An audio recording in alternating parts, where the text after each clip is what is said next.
युवराज बुध का महापरिवर्तन हो चुका है। प्रिय दर्शकों, नौ ग्रहों में युवराज बुध जो अति शीघ्र अपना संपूर्ण प्रभाव प्रदान करते हैं, इसी प्रकार से इस संपूर्ण जगत में समस्त कार्य क्षेत्रों में इनका संपूर्ण कार्यकत्व है। बुध एकमात्र ऐसे ग्रह हैं जिनके बिना इस संसार में कोई कार्य क्षेत्र संभव ही नहीं। और क्योंकि बुध वाणी के कारक हैं, बुद्धि के कारक हैं, गणनाओं के कारक हैं, गणित के कारक हैं, व्यापार जगत के कारक बुध हैं, इसी प्रकार से कला क्षेत्र के कारक बुध ही हैं। तो बुध के बिना कोई कार्य क्षेत्र संभव नहीं, क्योंकि जहां पर वाणी है वहां पर बुध है, जहां पर बुद्धि है वहां पर बुध है। कोई भी व्यापार, छोटा व्यापार, बड़ा व्यापार, समस्त कार्य क्षेत्र बुध के कार्यकत्व में आता है। इस प्रकार से बुध 29 मई को अपनी राशि परिवर्तन करके मिथुन राशि में प्रवेश कर चुके हैं। और स्वयं की राशि में जब भी कोई ग्रह पहुंचता है तो उस ग्रह का प्रभाव कई सुगुना विस्तृत हो जाता है। उसकी क्षमता में, उसके प्रभाव में, उसके बल में वृद्धि हो जाती है तथा वो ग्रह अत्यंत सकारात्मक परिणाम प्रदान करता है। इस प्रकार से बुध का स्वयं की राशि में परिवर्तन एक पंच महापुरुष राजयोग का निर्माण कर चुका है, जिसे भद्र योग कहते हैं। प्रिय दर्शकों, ये भद्र योग ऐसा महाराज योग है जो आपके शिक्षा से, आपकी बुद्धि बल से, आपकी गणनाओं के प्रभाव से, आपके वाणी के प्रभाव से, आपके कला क्षेत्र के ज्ञान से, आपके व्यापारिक गुण से जीवन का सर्वश्रेष्ठ लाभ, सर्वश्रेष्ठ धन प्राप्त कराता है। इसके साथ ही साथ बुध का जब मिथुन राशि में प्रवेश हुआ है, वहां पर पहले से ही गुरुदेव बृहस्पति तथा दैत्य गुरु शुक्राचार्य का गोचर चल रहा है। इस प्रकार से मिथुन राशि में भद्र योग के साथ साथ कुशाग्र योग था महालक्ष्मी योग भी बन चुका है। इन राजयोगों का संपूर्ण प्रभाव समस्त राशि के जातकों को प्रभावित भी करेगा। कुछ बड़े ही विशिष्ट लाभ प्राप्त होने वाले हैं। जय श्री गणेश। नमस्कार, मैं आचार्य संजय द्विवेदी। मेरे समस्त प्रबुद्ध दर्शकों का मेरे चैनल पर हार्दिक स्वागत है। प्रिय दर्शकों, आज मैं मीन राशि के लिए युवराज बुध के इस राशि परिवर्तन का, बुध के राशि परिवर्तन से बनने वाले महायोगों का किस प्रकार का परिणाम मीन राशि के जातकों को प्राप्त होने वाला है, मीन राशि के जातकों को किन किन भावों से विशेष लाभ मिलेगा, अथवा कहीं पर कुछ समस्या है या अवरोध है तो उसका क्या निराकरण, संपूर्ण विश्लेषण मैं पूर्ण तर्क के साथ करने जा रहा हूं। प्रिय दर्शकों, इस राशि फल को आप अपने लग्न तथा राशि दोनों के अनुसार देख सकते हैं।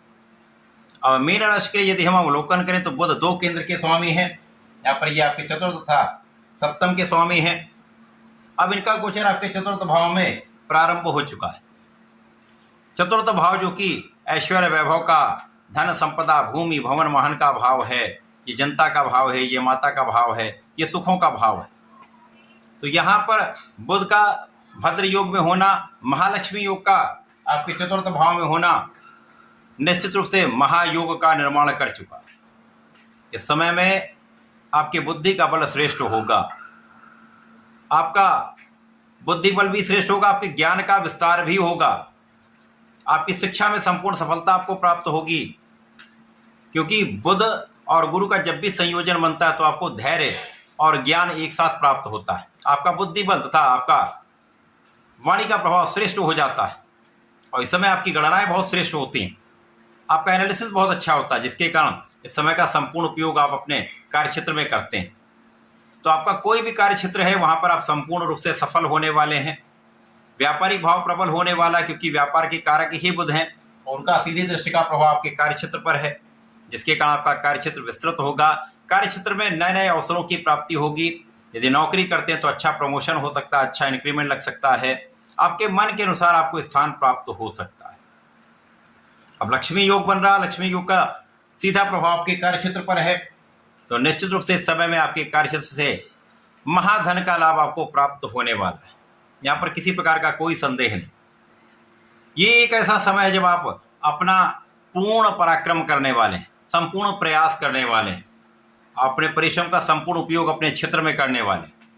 और चूंकि यहाँ पर आपका बुद्धि बल श्रेष्ठ है और आपके पास ज्ञान भी है, जिसके कारण आप अपनी ऊर्जा का सही उपयोग सही समय करके कम प्रयासों में, कम परिश्रम में भी पूर्ण लाभ प्राप्त करने वाले हैं।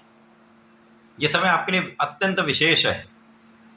ये समय ऐसा है जब आपके लिए आपकी स्वास्थ्य समस्याएं कम होंगी, स्वास्थ्य में सुधार होगा, जिसके कारण भी आप अपना संपूर्ण प्रयास कर पाएंगे।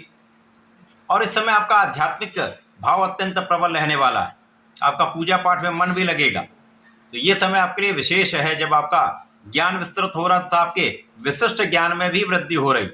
कुछ नया सीखना चाह रहे हैं तो आप सीख पाएंगे, आसानी से आप उसको ग्रहण कर पाएंगे। इसी प्रकार से इस समय में भाई बहनों का सहयोग मिलता है, अच्छे मित्रों का साथ मिलता है, तो ये एक अच्छा समय है।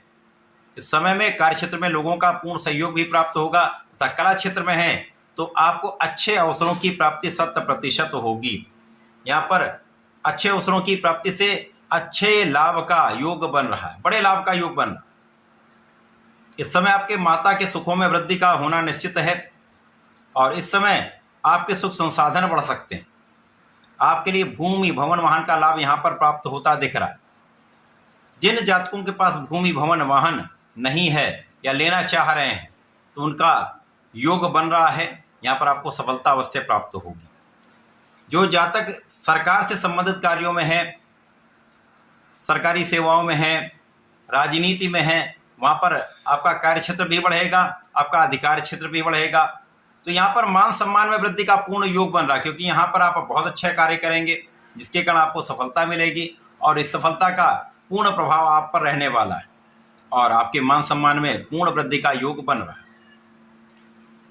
ये समय ऐसा है जब लोगों का भी पूर्ण सहयोग मिल जाता है और जब लोगों का सहयोग मिल जाता है तो आपके मार्ग की बाधाएं कम हो जाती, अवरोध कम होने से आप अपना पूर्ण प्रयास करके सही दिशा में अपने प्रयत्नों से संपूर्ण लाभ ले पाते हैं।